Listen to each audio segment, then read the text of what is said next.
ज़मीन का हासिल करना ज़रूरी है। अल्लाह का घर भी बना तो ज़मीन नहीं थी,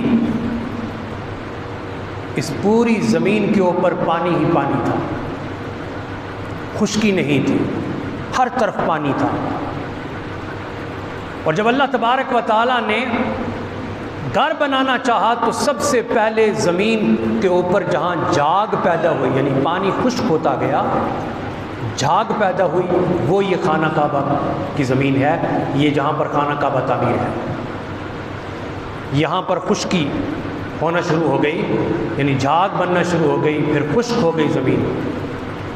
तो फिर हर तरफ चूँकि पानी ही पानी था, सबसे पहले घर बनाने के काबिल ज़मीन बनी, और ये वही ज़मीन सबसे पहले खुश्की के अंदर तब्दील हुई जहाँ खाना काबा है।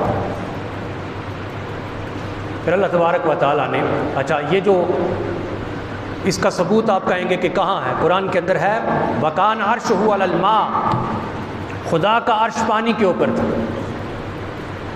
ज़मीन थी ही नहीं, पानी के ऊपर सब कुछ। जब झाग पैदा हुई, बैतुल्लाह की तामीर के मुतालिक अल्लाह ने हुक्म दिया। किसको हुक्म दिया? अब जाहिर है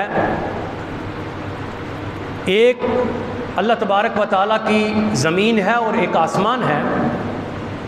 अल्लाह की मखलूक उस वक़्त इंसान मर्ज़ वजूद में नहीं आया, फ़रिश्ते हैं, तो ज़ाहिर है फ़रिश्तों का एक नया निज़ाम तश्कील देने के लिए अल्लाह तबारक व तआला ने आसमानी फ़रिश्तों के लिए क्या किया?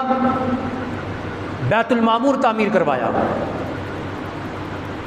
ज़मीन बनने से पहले फ़रिश्ते आसमान पर हैं, बैतुल मामूर वहाँ पर बन गया, और बैतुल मामूर जो है वो भी खुदा का घर है, जो आसमानी मलाइका के लिए है, और वो उसका तवाफ़ करते हैं, वो उसकी ज़ियारत करते हैं।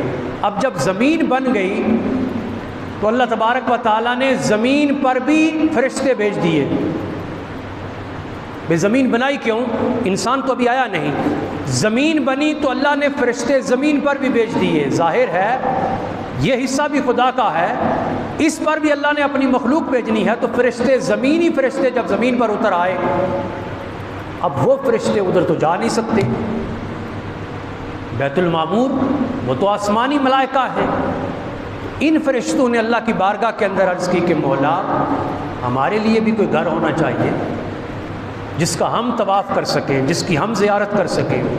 तो अल्लाह तबारक व तआला ने फ़रिश्तों को हुक्म दिया कि बैतुल मामूर के बिल्कुल आइन नीचे मेरा घर तामीर करो, जहाँ खुश्की ज़ाहिर हो गई थी और जहाँ पर झाग पैदा हो गई थी, वहाँ पर फ़रिश्तों से कहा कि मेरा घर तामीर करो।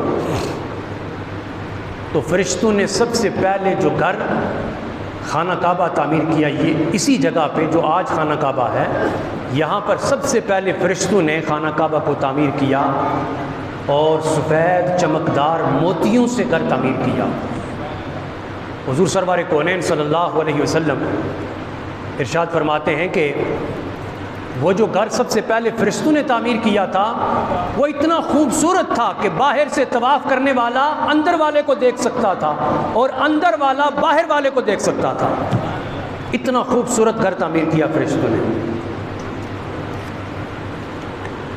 फिर अल्लाह तबारक व तआला ने ज़मीन के ऊपर पहला इंसान भेजा, पहले इंसान की तख्लीक की, जिनको आदम कहते हैं।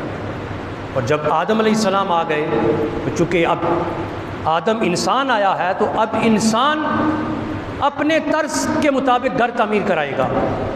वो तो फ़रिश्तों ने तामीर किया था।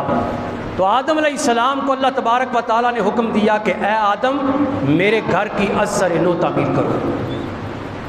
तो सैयदना आदम अलैहिस्सलाम ने खाना काबा को तामीर किया।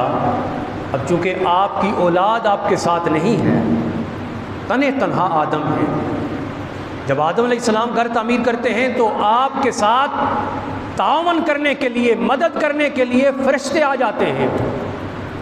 और तारीख़ के अंदर ये बात मिलती है कि सैयदना आदम अलैहिस्सलाम बड़े किसी पत्थर को हाथ लगाते हैं तो वो यूं ही जा करके तो दीवार के अंदर लग जाता है। ये फ़रिश्तों की मदद थी।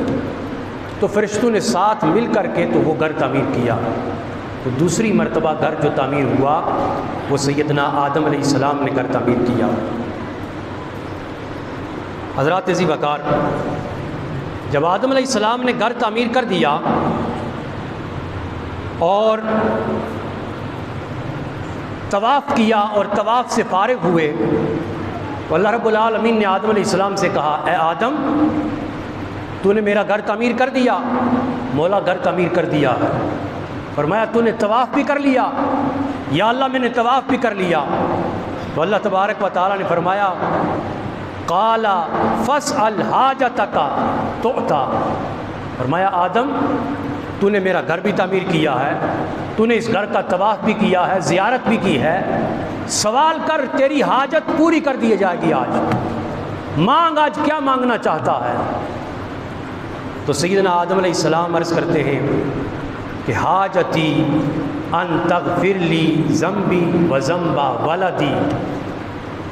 अर्ज़ करते हैं रब की बारगाह के अंदर के मौला, मेरी हाजत ये है कि तू मेरे गुनाह भी माफ़ फरमा और मेरी औलाद के गुनाह भी माफ़ फरमा। हम सारे के सारे किसकी औलाद हैं? आदम अलैहिस्सलाम की। और एक नबी का हक यही होता है कि वो अपनी औलाद को याद रखता है, वो अपनी उम्मत को याद रखता है। तो आदम अलैहिस्सलाम ने इंसानियत के जद्द अमजद होने का हक अदा किया। उन्होंने ये नहीं देखा कि मेरी औलाद में काफिर भी होंगे, बुद्ध मत भी होंगे, मुसलमान भी होंगे, ईसाई भी होंगे, सिख भी होंगे, दीगर मज़हब के लोग भी होंगे। आपने तो सब के लिए मांगा। अब ये अल्लाह तबारक व तआला ने कंडीशन लगाई कि मैंने किस किस को देना है। सुनिए आगे, आदम अलैहिस्सलाम ने अर्ज़ किया कि बारी ताला, मेरी हाजत ये है कि तू क्या